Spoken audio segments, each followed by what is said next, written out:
నెల్లూరు కిలాడిగా పేరొందినటువంటి అరుణ విషయం రాష్ట్రంలో సంచలనంగా మారిన సంగతి మనకి తెలిసిందే. మరి ఆమె బాధితులు అందరూ కూడా ఒక్కొక్కరుగా బయటకు వస్తున్నారు.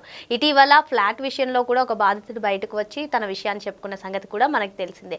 మరి ఇప్పుడు నవాబుపేటలో శశికుమార్ అనే వ్యక్తి అన్నదమ్ములిద్దరినీ కూడా అరుణ గన్ పెట్టి బెదిరించిందని చెప్పి ఆ బాధితుడు వాపోతున్నాడు. ఆమె పైన ఫిర్యాదు కూడా చేశారు. మరి మొత్తానికి అరుణ దగ్గర ఉన్నటువంటి గన్కి లైసెన్స్ ఉందా? అసలు ఆ గన్ ప్రొవైడ్ చేయడం వెనుక కారణం ఏదైనా ఉందా? రాజకీయ కుట్ర కోణం ఉందా? ఇటువంటి అంశాలన్నీ కూడా చర్చించడానికి మనతో పాటుగా ఉన్నారు సీనియర్ జర్నలిస్ట్ డివి శ్రీనివాస్ గారు. నమస్తే సార్. నెల్లూరు కిలాడిగా పేరొందినటువంటి అరుణ విషయాలు సంచలనంగా మారాయి సార్. ఒక్కొక్కటి కూడా పోలీస్ కస్టడీలో ఆమె ఉండగా నేను హోమ్ మినిస్టర్ని అవ్వాలి అనుకుంటున్నానని చెప్పినటువంటి తీరు కానివ్వండి, లేదంటే ఆమె బాధితులు అరెస్ట్ అయిన తర్వాత ఒక్కొక్కరుగా బయటకు వస్తున్నారని మనం చెప్పుకోవచ్చు. మరి ఇప్పుడు శశికుమార్ అనే వ్యక్తి బయటకు వచ్చి నవాబుపేటలో ఆమె పైన ఫిర్యాదు చేయడం, మరి గన్ పెట్టి బెదిరించిందంటూ ఆయన చెప్పడం ఏ విధంగా చూడాలంటారు? అసలు ఇంతకీ ఈ గన్కి లైసెన్స్ ఉందంటారా? లేదు అంటే 2019 నుంచి 2024 వరకు కూడా వైసీపీ వాళ్ళ హస్తంతోనే ఈమె ఇంత ఇదిగా పేటరేగిపోయిందని కూడా చెప్తూ ఉంటారు. మరి ఈ గన్ కూడా ఎవరు ప్రొవైడ్ చేసి ఉంటారు? అందరూ అయితే అనుమానం వ్యక్తం చేస్తున్నారు. మీరేమంటారు? జగన్ కల్చర్, జే గన్ కల్చర్. జే గన్ కల్చర్లో నిడిగుంట అరుణ గన్ పౌడరా? అంటే అమెరికాలో గన్ కల్చర్ ఎక్కువ. అక్కడేంటి చిన్నపిల్లలు కూడా తుపాకీలు తీసుకుని స్కూల్కి వెళ్తారు. ఎవడన్నా పెన్సిల్ లాక్కున్నా రబ్బర్ లాక్కున్నా కాల్చి పారేస్తారు. అట్లాగే మరి జగన్మోహన్ రెడ్డి సీఎంగా ఆంధ్రప్రదేశ్ గన్ ప్రదేశ్గా మారిందా? అంటే జగన్ కన్నా ముందే అరుణ గన్ వస్తుందా? గన్ కన్నా ముందు జగన్ వస్తాడు అని చెప్పింది రోజా. ఆ సంగతి ఏమో కానీ జగన్ కన్నా ముందు అరుణ గన్ వస్తుందా? జగన్మోహన్ రెడ్డి ఏం మాట్లాడతాడు? 2.0 అంటున్నాడు, సినిమా చూపిస్తా అంటున్నాడు. జగన్ సీఎం అయితే మళ్ళీ నేనే హోమ్ మినిస్టర్ అని ఏమంటోంది. ఎవరు? నిడుగుంట అరుణ. ఆమె అసలు ఆల్రెడీ నియోజకవర్గం కూడా ఖర్చీఫ్ వేసింది. ఏది? గూడూరు నియోజకవర్గంలో.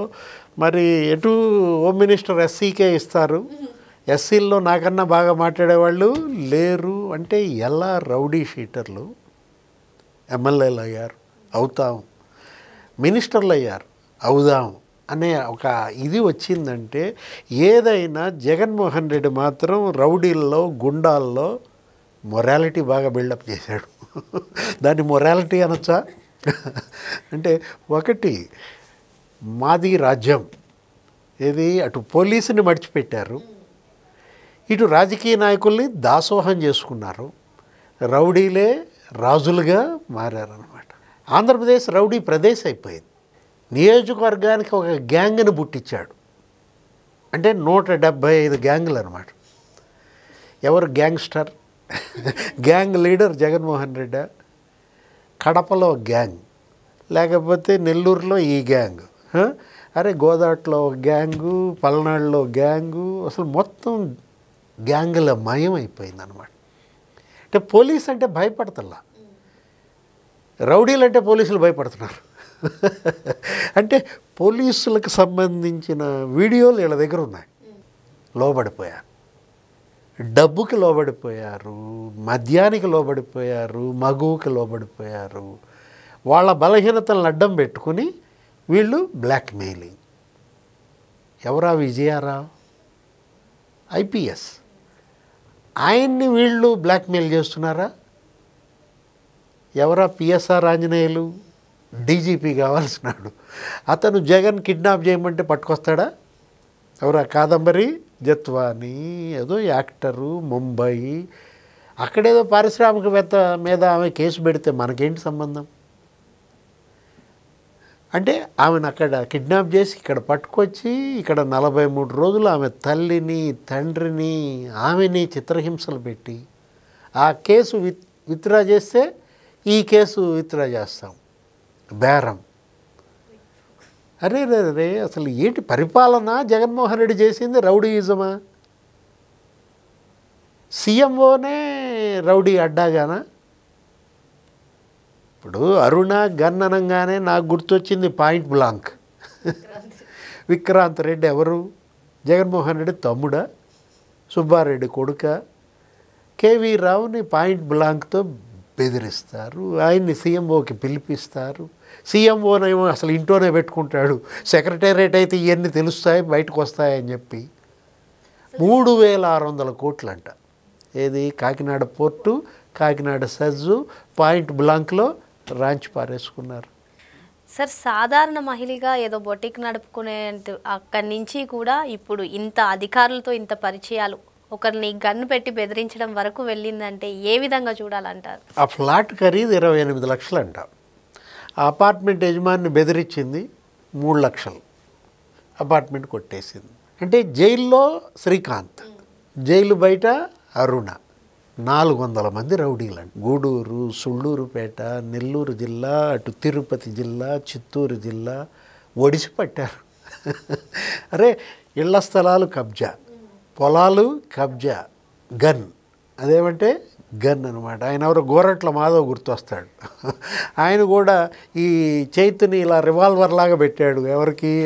కియా సీఈఓకి. కాంట్రాక్ట్లు ఇస్తావా చస్తావా, క్యాంటీన్ ఇస్తావా చస్తావా, నేను చెప్పిన వాళ్ళకి ఉద్యోగాలు ఇస్తావా చస్తావా. పారిశ్రామికవేత్తల్ని బెదిరించారు. సోలార్ పవర్ ప్లాంట్ యజమానులు, అతను ఎవరో వైఎస్ఆర్ కాంగ్రెస్ పార్టీ నాయకుడు, టీవీ డిబేట్లకు కూడా వస్తుంటాడంట. రివాల్వర్తో బెదిరించాడు. దేనికోసం? క్యాంటీన్ కోసం. అంటే క్యాంటీన్ కాంట్రాక్టుల కోసం గన్తో బెదిరిస్తారా? అంటే ట్రాన్స్పోర్ట్ కోసం గన్తో బెదిరిస్తారా? అంటే గన్ రాజ్యం వెళ్ళింది, జగన్ కాదు రాజ్యం వెళ్ళింది. ఆ 5 ఏళ్ళు గన్నే పరిపాలించిందనమాట. భయం భయం భయం, భయపెట్టారు, బెదిరించారు. అసలు మామూలుగా సెటిల్మెంట్లా ఒక డాన్, జగన్ కాదు ఆయన అంటే డాన్నా. అరే ఎక్కడికక్కడ నువ్వు విన్నావా ఎప్పుడన్నా? బ్లేడ్ బ్యాచ్ అంట, లేకపోతే చెడ్డీ గ్యాంగ్ అంట, గడ్డం గ్యాంగ్ అంట. గడ్డం గ్యాంగ్ అనగానే నువ్వు గుడివాడ అంటావు.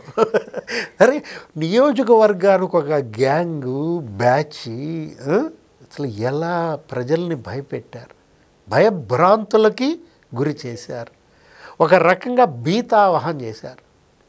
కకావికలమైపోయిందనమాట ఆంధ్రప్రదేశ్, రౌడీ ప్రదేశ్. సార్ మీరు చెప్పినట్టుగా గడిచిన 5 ఏళ్ళు కూడా గడ్డం batch, blade batch, gun batch ఇవన్నీ కూడా చూస్తూనే ఉన్నాం. మళ్ళీ ఇప్పుడు వచ్చి గొడ్డలతో వస్తాము అంటున్నారు. అసలు 11కి ఎందుకు పరిమితం అయ్యో చూడకుండా మళ్ళీ మేమే వస్తాం, ఈసారి గొడ్డలు పట్టుకుని వస్తాం, టీడీపీ వాళ్ళని లేపేస్తాం, ఏంటి ఈ వ్యాఖ్యలన్నింటినీ కూడా ఏ విధంగా చూడాలంటారు? కాసు మహేష్ రెడ్డి, ఆయన వైసీపీ మాజీ ఎమ్మెల్యే. ఆయన నిన్న అదేంటి బాబు గ్యారంటీ, బాబు షూరిటీ, మోసం గ్యారంటీ అనే ప్రోగ్రాం అంట. దాంట్లో మాట్లాడుతూ ఇప్పుడు కర్రలతో వస్తున్నాం, రేపు గొడ్డళ్లతో వస్తాం. అంటే జగన్ షూరిటీ, గొడ్డల గ్యారంటీ ప్రోగ్రాం ఏమైనా పెట్టాడా జగన్? ఏమని ఇదే చెప్పమన్నాడు అందరికీ? జగన్ షూరిటీ, గొడ్డలి గ్యారంటీ అని ప్రోగ్రాం ఇచ్చాడా? ఎందుకు ఆ పార్టీ పేరు కూడా మార్చేయచ్చు కదా, వైఎస్ఆర్ కాంగ్రెస్ అని తీసేసి గొడ్డలి కాంగ్రెస్ అనండి, లేకపోతే ఆ గుర్తు మార్చేయండి. ఏంటి ఆ ఫ్యాన్ గుర్తు తీసేసి గొడ్డలే మా గుర్తు, ఎన్నికల గుర్తు గొడ్డలి. అరే ఎక్కడో అంట కడప జిల్లాలో ఎర్రగుంట్ల మండలంలో ఏదో ఊళ్ళో వినాయక చవితి కదా, వినాయకుడిని ఊరేగిస్తున్నారు, నిమజ్జనం ఏదో మొత్తానికి. ఆ వినాయకుడి విగ్రహం మీద కూడా రాశారంట రప్ప రప్ప 2.0 గొడ్డలు బొమ్మ వేశారంట. ఏది వినాయకుడి విగ్రహం మీద రెడ్ కలర్లో గొడ్డలు బొమ్మ వేశారంటే ఒరే దేవుడు రా ఆయన. అంటే వీళ్ళు గొడ్డలి పూజ చేస్తారనమాట, ఆయుధ పూజ వీళ్ళు చేసేదేంటి? గొడ్డలి అనగానే నీకు గుర్తొచ్చేది వివేకానంద రెడ్డి. చిన్న కిరాతక హత్య. ఎక్కడ కొన్నారు గొడ్డలి? కదిరా, దస్తగిరి. అంటే గొడ్డళ్లతో నరికి నరికి చంపారు. ఇంకా గొడ్డలి వదలరా? అంటే ఏ గొడ్డలైతే మమ్మల్ని ఓడించిందో ఆ గొడ్డలే గెలిపించుద్దనా? మహేష్ రెడ్డి ఏం మాటలు అవి? కాసు బ్రహ్మానందరెడ్డి ఈ రాష్ట్రానికి ముఖ్యమంత్రిగా చేశాడు, కాసు కృష్ణారెడ్డి ఈ రాష్ట్రానికి మంత్రిగా పనిచేశాడు, ఇతను ఎమ్మెల్యేగా చేశాడే. ఆ కుటుంబం నుంచి వచ్చి గొడ్డలి భాష అంటే జగన్తో చేరావు కాబట్టి చెడిపోయావా? అంటే వైరసా? జగన్మోహన్ రెడ్డి ఒక వైరస్ లాగా మారి ఏదో జగోనా అనేవాళ్ళు కరోనా లాగా అతన్ని ఈ గొడ్డళ్ళ గోల. అంటే ఒకటి మీరు ఇలా మాట్లాడటం ద్వారా, భయపెట్టడం ద్వారా జనాన్ని ఓటేస్తారా? ఏదో బాలకృష్ణ సినిమా డైలాగ్ గుర్తొస్తుంది, నువ్వు భయపెడితే భయపడటానికి నేను ఓటర్ని కాదురా షూటర్ని అంటాడు. అంటే ఓటర్లు నువ్వు గొడ్డలు చూపిస్తే నీకు భయపడి నీకు ఓటేస్తారా? ఏం చెప్తున్నాడు మహేష్ రెడ్డి ఆ మాటల ద్వారా? ఏం మాట్లాడుతున్నాడు? జగన్కి మేలు చేస్తున్నాడా, కీడు చేస్తున్నాడా? ఇప్పుడు మీ పార్టీని నరికి పారేశారు.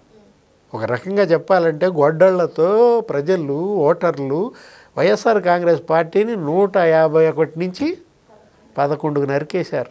ఎన్ని గొడ్డల దెబ్బలు పడ్డాయి? 140 దెబ్బలు పడ్డాయి. అంతే కదా.